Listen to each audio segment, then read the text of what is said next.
మిత్రులకు, టెట్ రాసే సోదర ఉపాధ్యాయులకు మీ సిఎస్ రెడ్డి హృదయపూర్వక నమస్సుమాంజలులు. సైకాలజీకి సంబంధించి ఒక చక్కటి టాపిక్ తోటి మేము ముందుకు వచ్చాను. సో ప్రజ్ఞామాపనం లేదా ప్రజ్ఞామాపని, సో దీన్నే మెజర్మెంట్ ఆఫ్ ఇంటెలిజెన్స్ అని కూడా పిలుస్తారు.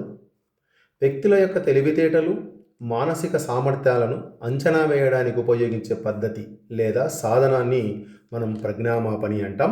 దీనిని కులమానంగా ప్రజ్ఞాలబ్ధి అని పేరు పెట్టుకుంటాం. దీన్ని ప్రజ్ఞాలబ్ధిగా పిలుచుకుంటాం. ఇంటెలిజెంట్ కోషెంట్ అంటాం.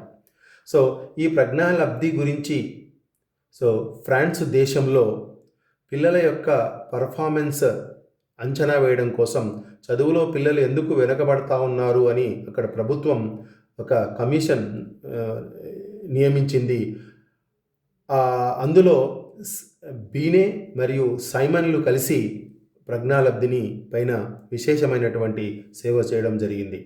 ఇక్కడ ప్రజ్ఞాలబ్ధి గురించి క్లియర్గా తెలుసుకుందాం. సో ఈ ప్రజ్ఞాలబ్ధి గురించి తెలుసుకోవాలంటే ముందుగా మనకు అందులో ఉన్నటువంటి టర్మినాలజీ మానసిక వయస్సు అనేటటువంటి ఈ యొక్క భావన గురించి మనకు తెలియాలి. సో ఈ మానసిక వయస్సు, మెంటల్ ఏజ్ అంటారు దీన్ని. ఈ భావనను ప్రవేశపెట్టింది మొట్టమొదటగా ఆల్ఫ్రెడ్ బీనే. సో ఈయన సహచరుడైనటువంటి సైమన్, వీళ్ళిద్దరే ఫ్రాన్స్ దేశం లోపల ఈ ప్రజ్ఞాలబ్ధికి సంబంధించి పిల్లలపైన ప్రయోగాలు చేసి పిల్లల యొక్క నిష్పాదనను అంచనా వేయడం జరిగింది. సో మానసిక వయస్సు, మనకు మానసిక వయస్సు అనే భావనను పరిచయం చేసింది, పేర్కొన్నది ఆల్ఫ్రెడ్ బీనే. ఈ మానసిక వయస్సు అనేటటువంటిది ఎలా నిర్ణయించబడుతుంది అంటే, ఇది ప్రజ్ఞా నికషయందు వ్యక్తి యొక్క లేదా అతని యొక్క పర్ఫార్మెన్స్ను బేస్ చేసుకొని, నిష్పాదనను బేస్ చేసుకొని ఈ మానసిక వయస్సు అనేటటువంటిది నిర్ణయించబడుతుంది. సో దీనికి ఈ మానసిక వయస్సుకు శారీరక వయస్సుతో సంబంధం లేకుండా ఉంటుంది. రెండవది శారీరక వయస్సు, దీన్ని క్రొనాలజికల్ ఏజ్ అంటారు.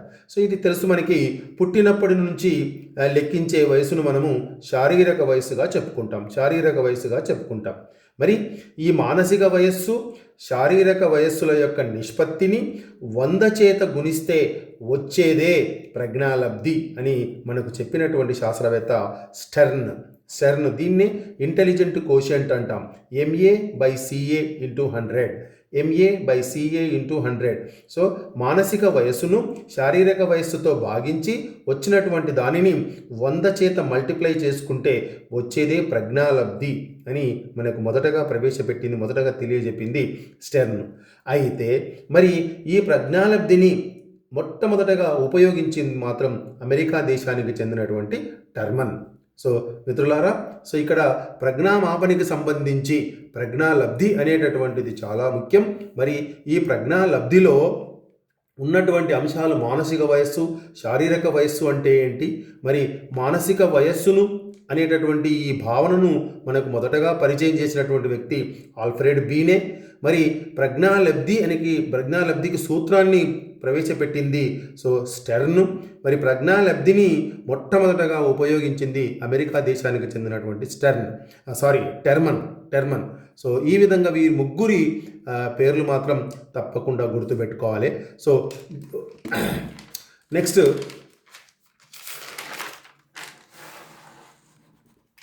ఒక ప్రాబ్లం చూద్దాం, దీని మీద ఒక ప్రాబ్లం చూద్దాం. ఓకే,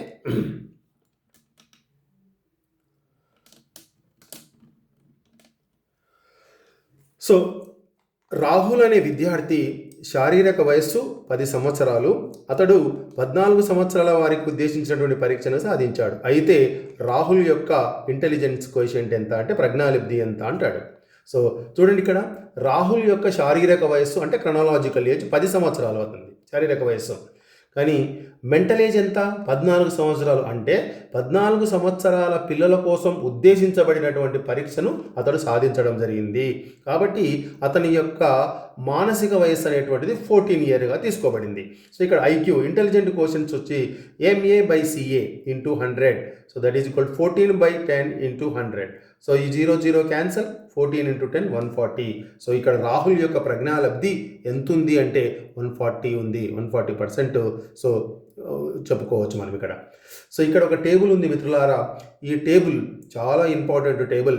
సో సమాజంలో ఉన్నటువంటి వ్యక్తులు వాళ్ళ యొక్క ప్రజ్ఞాలబ్ధులు ఎంతున్నాయి, సమాజంలో వాళ్ళ యొక్క పర్సంటేజ్ ఎంతుందనేది మనకి ఈ టేబుల్లో తెలుసుకోవచ్చు. సో ఇక్కడ 0 to 24%. సో IQ 0 to 24 ఉంటే వాళ్ళను మూడులు మనం ఈడియట్స్గా పిలుచుకుంటాం. సో వాళ్ళు 2.5% ఉంటారు. అదేవిధంగా 25 to 50% IQ ఉన్న వాళ్ళు బుద్ధిహీనులుగా పిలువబడతారు, వాళ్ళు కూడా 2.5% ఉన్నారు. 51 to 70% వీళ్ళను అల్పబుద్ధులు అని పిలుచుకుంటాం, వీళ్ళు 5%గా ఉంటారు.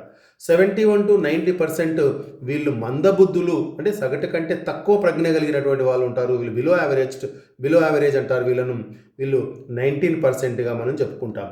అదేవిధంగా 91 to 110 ఇది సగటు ప్రజ్ఞ కలిగినటువంటి వాళ్ళు.